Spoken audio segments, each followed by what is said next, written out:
تو اگر یہ لوگ جو اس طرح کا عقیدہ رکھتے ہیں، میں کہتا ہوں اگر یہ سلیمان علیہ السلام کے دور میں ہوتے تو آصف بن برخیہ نے سینکڑوں کلومیٹر دور سے جو ملکہ بلقیس کا تخت پلک جھپکنے سے پہلے حاضر کر دی، یہ حضرت آصف بن برخیہ کو خدا مان لیتے اور کہتے دیکھو جی اتنی دور سے بغیر کسی ٹیکنالوجی کے، بغیر کسی وسیلے کے، ہزاروں کلومیٹر دور سے وہ تخت اٹھا کے لے آئے۔ جس وقت قرب قیامت میں وہ دجال آیا جس نے اس وقت مردوں کو زندہ کر کے دکھایا، اس وقت یہ کیا کریں گے؟ یہ تو خدا اس کو مان لیں گے، اشارے سے بارش برساتا ہوا ان کو نظر آئے گا تو یہ تو اس کو خدا مان لیں گے۔ بندہ ڈاکٹر سے بھی، ظاہری سامنے بیٹھے ہوئے سے بھی کوئی مدد مانگے اور یہ عقیدہ رکھ لے کہ یہ اللہ کی دی ہوئی طاقت کے بغیر ہی میری مدد کر سکتا ہے، تو یہ بندہ بھی دائرہ اسلام سے خارج ہے، یہ بھی مشرک ہو جائے گا۔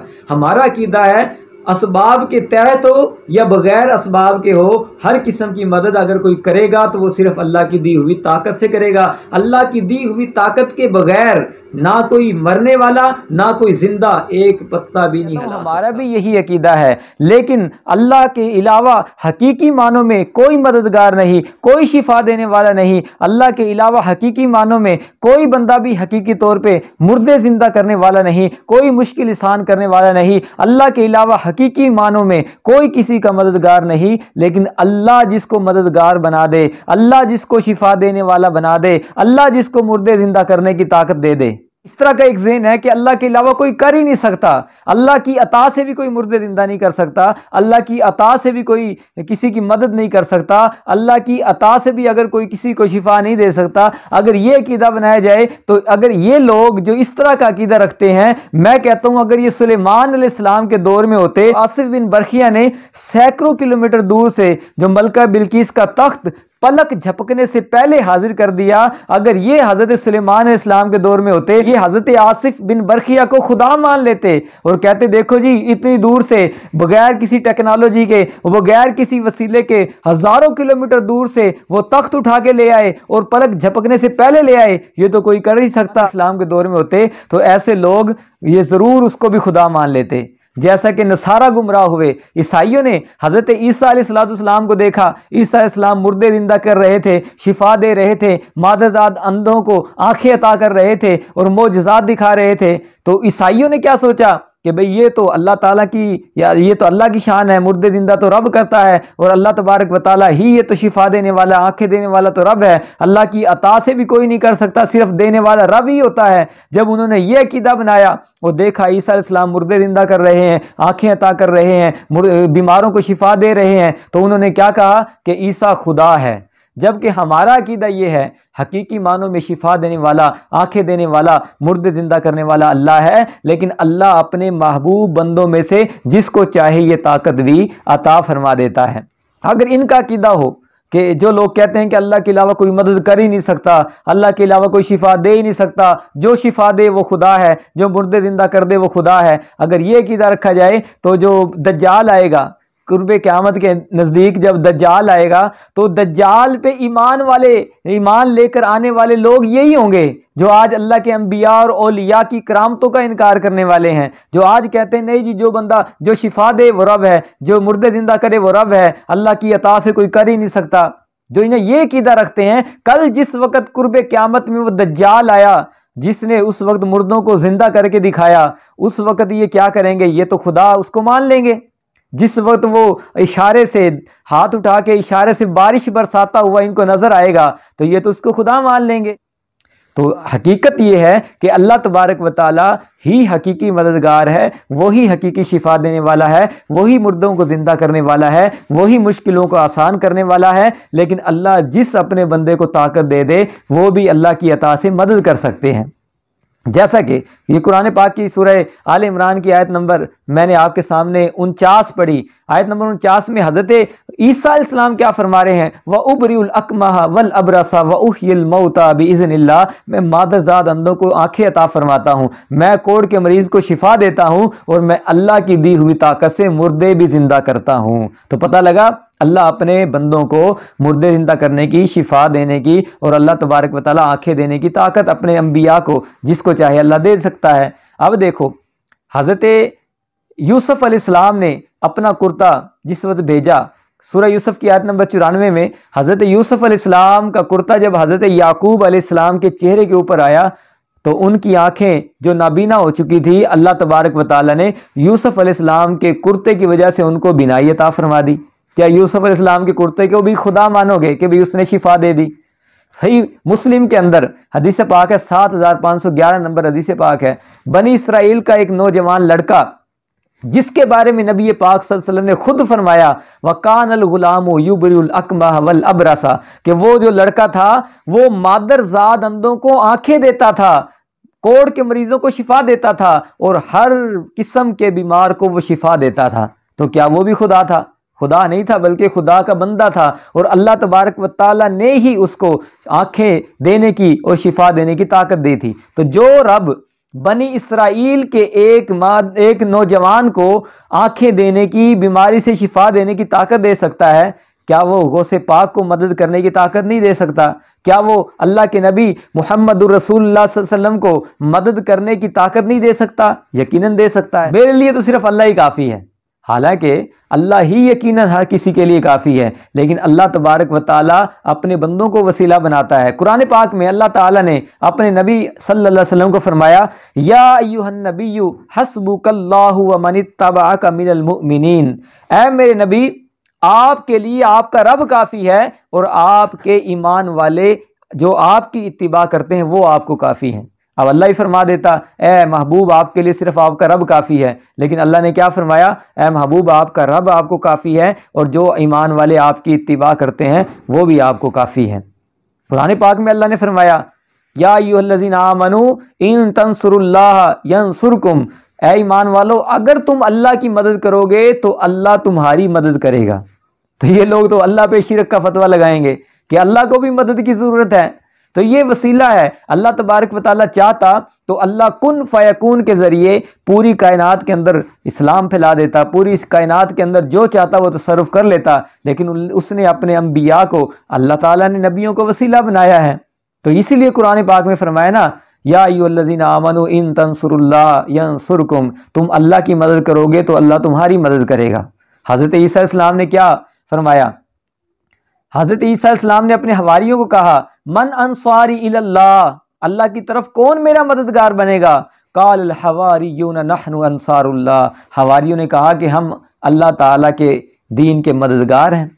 تو ابھی کیا عیسیٰ علیہ السلام غیر اللہ سے مدد مانگ کے وہ بھی مشرک ہو گئے معاذ اللہ؟ تو یہ لوگ تو انبیاء اور اولیاء پہ تو دور، اللہ کے محبوب بندے نبیوں اور رسولوں پہ شرک کا فتویٰ ان کا پہنچے گا، اور پھر ایک جیسے الفاظ آ جانا، یہ کوئی برابری نہیں ہوتی اللہ تبارک و تعالیٰ کے لیے۔ اللہ کو مددگار کہیں، اللہ کے بندوں کو بھی مددگار کہیں، تو فرق کیا ہے؟ اللہ حقیقی مددگار ہے، اللہ کے بندے جو ہیں اس کی عطا سے مددگار ہیں، ان کے پاس عطائی طاقت ہے۔ قرآن پاک کے اندر اللہ تبارک و تعالیٰ نے اپنے آپ کو کریم کہا یا ایھا الانسان ما غرک بربک الکریم، تو اللہ نے اپنے آپ کو کریم کہا۔ اسی طرح اللہ نے اپنے محبوب کو بھی کریم کہا انہ لقول رسول کریم، اپنے محبوب کو بھی کریم کہا۔ اللہ نے اپنے بارے میں فرمایا یہدی من یشاء الی صراط مستقیم، اللہ جسے چاہے اپنے سیدھے راستے کی طرف ہدایت دے دیتا ہے، اللہ ہدایت دیتا ہے۔ اور اللہ نے اپنے محبوب کے بارے میں کیا فرمایا؟ انک لتہدی الی صراط مستقیم، اے محبوب ضرور آپ بھی ان کو سیدھے راستے کی طرف ہدایت دیتے ہیں۔ تو ہدایت اللہ بھی دیتا ہے، اللہ کا محبوب بھی ہدایت دیتا ہے۔ اب یہ لوگ جو اللہ کے محبوبوں کے بارے میں ان کے اوپر اعتراض کرتے ہیں، دیکھو جی اللہ کے نبی اپنے چچا کو ایمان نہ دے سکے، اپنے چچا ابو طالب کو انہوں نے کلمہ نہیں پڑھوایا، فلاں ابو لہب کو نہ پڑھوا سکے، وہ ابو جہل کو کلمہ نہ پڑھوا سکے، تو اللہ کے نبی کی طاقت کا انکار کرتے ہیں۔ تو یہی جو اعتراض ہیں جو اللہ کے نبی پہ کر رہے ہیں، یہی اعتراض ہندو جو ہیں وہ اللہ تعالیٰ کی ذات پہ کرتے ہیں۔ وہ اب پچھلے دنوں ایک بدبخت نے اللہ کی شان میں بکواسات کی۔ اگر تمہارا رب واقعی اللہ ہے، اگر واقعی اللہ سچا خالق ہے، تو اللہ تبارک و تعالیٰ کے پاس تو اتنی طاقت نہیں کہ وہ سارے ہندوؤں کو کلمہ پڑھا دے، پڑھا کے دکھائے۔ وہ اللہ تعالیٰ کو چیلنج کر رہے ہیں۔ تو اگر ان کی بات لی جائے کہ اللہ کے نبی اپنے چچا کو نہیں دے سکے، تو ہندو تو اللہ کی ذات پہ بھی اعتراض کر رہے ہیں کہ بھی اللہ تبارک و تعالیٰ نے پوری دنیا کو کیوں نہیں وہ کلمہ پڑھا سکا۔ قرآن پاک میں فرمایا وما نقموا الا ان اغناهم اللہ ورسولہ من فضل، اللہ نے فرمایا کہ کیا انہیں یہی برا لگا نا کہ اللہ اور اس کے رسول نے انہیں اپنے فضل سے غنی فرما دیا۔ غنی کون کرتا ہے؟ مالا مال کون کرتا ہے؟ اللہ مالا مال کرنے والا ہے، لیکن اللہ نے اپنے رسول کو بھی اپنے ساتھ رکھا۔ فرمایا کہ کیا ان کو یہی برا لگا کہ ان کو اللہ اور اس کے رسول نے اپنے فضل سے غنی فرما دیا۔ وَلَوْ أَنَّهُمْ رَضُوا مَا آتَاهُمُ اللَّهُ وَرَسُولُهُ، یعنی کہ کیا وہ اس بات پر راضی نہیں ہے جو اللہ اور اس کے رسول نے ان کو عطا کر دیا ہے۔ تو اللہ بھی عطا کر رہا ہے، اللہ کا رسول بھی عطا کر رہا ہے۔ اور اللہ نے اپنے بارے میں کیا فرمایا؟ سورہ بقرہ کی آخری آیت میں 286 نمبر آیت میں فرمایا انت مولانا فانصرنا علی القوم الکافرین۔ اللہ نے اپنے آپ کو مولا فرمایا، اور اللہ نے اپنے محبوب اور اللہ تعالیٰ نے جبریل کو نیک بندوں کو بھی فرمایا سورہ تحریم کی آیت نمبر 4 میں فإن اللہ مولاه وجبریل وصالح المؤمنین۔ اللہ تعالیٰ بھی رؤوف الرحیم ہے، اور اللہ نے اپنے محبوب کو بھی سورہ توبہ کی آخری آیت کے اندر فرمایا رؤوف الرحیم۔ تو اللہ بھی رؤوف الرحیم، اللہ کا نبی بھی رؤوف الرحیم ہے۔ انہ هو السمیع البصیر، اللہ سمیع و بصیر ہے۔ اب اللہ نے اپنے بندوں کے لیے، انسانوں کے لیے کیا فرمایا؟ فجعلناہ سمیعا بصیرا، تو ہم نے ان کو سمیع و بصیر بنایا۔ اللہ کے لیے بھی سمیع و بصیر، اللہ کے بندوں کے لیے بھی، تو شرک نہ ہوا؟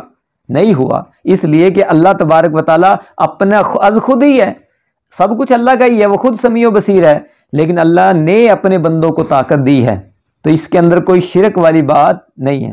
صحابہ کرام کا انداز کیا تھا؟ بخاری شریف میں حضرت عبداللہ ابن اتیق رضی اللہ تعالیٰ عنہ کی بات ہے، ان کی پنڈلی ٹوٹ گئی، اب نبی کریم علیہ الصلوۃ والسلام کی بارگاہ میں آئے ہیں، حضور فرما دیتے جاؤ کسی طبیب کے پاس جاؤ، پٹیاں کراؤ، جا کے اس کا کوئی ہڈیاں جوڑنے والے کے پاس جاؤ، میرے پاس کیا کرنے آئے ہو؟ یہ تو شرک ہو گیا۔ اللہ کے نبی صلی اللہ علیہ وسلم نے فرمایا کہ اپنی پنڈلی کو پھیلا دو۔ اللہ کے نبی نے اپنا مبارک ہاتھ پھیرا، حضرت عبداللہ ابن اتیق فرماتے ہیں میری پنڈلی اس طرح درست ہوگی گویا کہ کبھی اس کے اندر تکلیف ہی نہیں ہوئی تھی۔ حضرت علی رضی اللہ تعالیٰ کی دکھتی ہوئی آنکھوں کے اندر لعاب دہن لگا دیا۔ حضرت قتادہ کی نکلی ہوئی آنکھ ڈیلا ہاتھ پہ لے کر نبی کی بارگاہ میں آئے، اللہ کے نبی فرما دیتے بھی میرے پاس کیوں آیا ہے، میں کون سا شفا دیتا ہوں؟ لیکن نبی پاک کے صحابہ کو بھی پتا تھا کہ اللہ اپنے محبوب کو طاقت دیتا ہے۔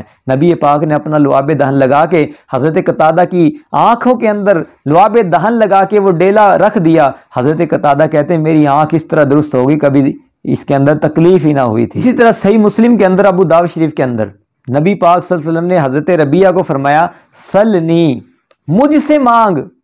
اب دیکھو کہ اللہ سے مانگو یا اللہ کے نبی سے مانگو، جن کو یہ عطائی اور ذاتی کا فرق سمجھ نہیں آتا وہ اس بات کے اوپر غور کریں۔ اللہ کے نبی فرما رہے ہیں سلنی، مجھ سے مانگ، یہ نہیں فرمایا کہ رب سے مانگ، مجھ سے مانگ۔ اور پھر مانگا بھی یہ نہیں کہ سامنے گلاس پڑا ہوا تھا تو پانی مانگ لیا یا کوئی اس طرح کی ظاہری اسباب کے ساتھ، مانگا کیا؟ اسألک مرافقۃ فی الجنہ، اے اللہ کے محبوب میں آپ سے جنت مانگتا ہوں، اور جنت بھی آپ کے قدموں میں مانگتا ہوں، جنت میں آپ کا پڑوس مانگتا ہوں۔ نبی پاک نے یہ نہیں فرمایا اے میرے صحابی یہ تو شرک ہو گیا، جنت دینے والا تو اللہ تعالیٰ ہے، میرے اختیار میں تو کوئی بات نہیں۔ اللہ کے محبوب صلی اللہ علیہ وسلم نے فرمایا اس کے علاوہ کوئی اور تمہاری خواہش ہے، اس کے علاوہ کچھ اور بھی مانگنا ہے؟ کہا یا رسول اللہ بس اتنا ہی چاہیے، مجھے جنت بھی دے دیں اور جنت میں بھی اپنا پڑوس دے دیں۔ نبی پاک صلی اللہ علیہ وسلم نے فرمایا فَأَعِنِّي عَلَىٰ نَفْسِكَ بِكَثْرَةِ السُّجُودِ، بس پھر اپنے نفس پر کثرت سجود کے ساتھ میری مدد کر۔ کہیں نہیں فرمایا کہ تم نے مجھ سے جنت مانگ لی، مجھ سے تو ظاہری اسباب سے مدد مانگتا تو میں کر دیتا، لیکن تو نے مجھ سے جنت مانگی، میں کہاں سے جنت دوں گا؟ نہیں بل جنت دی۔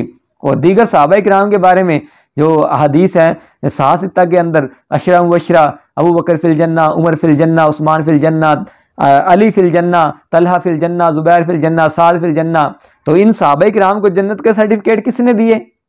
تو اللہ تبارک و تعالیٰ نے اپنے محبوب کو اختیار دیا ہے۔ اللہ کے نبی سے مدد مانگنا یا رسول اللہ کہنا ان کے نزدیک شرک ہے، لیکن کل جب قیامت والے دن ہوگا، صحیح بخاری کے اندر ہے، تو پھر تمام مخلوق جمع ہو کے کذالک استغاثوا لآدم، تمام لوگ جمع ہو کے حضرت آدم علیہ السلام کے پاس جا کے استغاثہ کریں گے، فریاد کریں گے، علیہ السلام کے پاس، ابراہیم علیہ السلام کے پاس، عیسیٰ علیہ السلام کے پاس، تو تمام انبیاء کے پاس جا رہے ہیں، تو اس دن بھی مدد نہ مانگو جا کے، لیکن نہیں، اپنا اور بیگانہ سب اس دن اللہ کے نبیوں کے پاس جا جا کے فریادیں کر رہے ہوں گے۔ یہ کریم صلی اللہ علیہ وسلم نے فرمایا کہ جب تم میں سے کوئی بندہ سفر میں ہو، سواری گم ہو جائے، کوئی مدد کرنے والا نہ ہو، تو کیا پکارنا ہے؟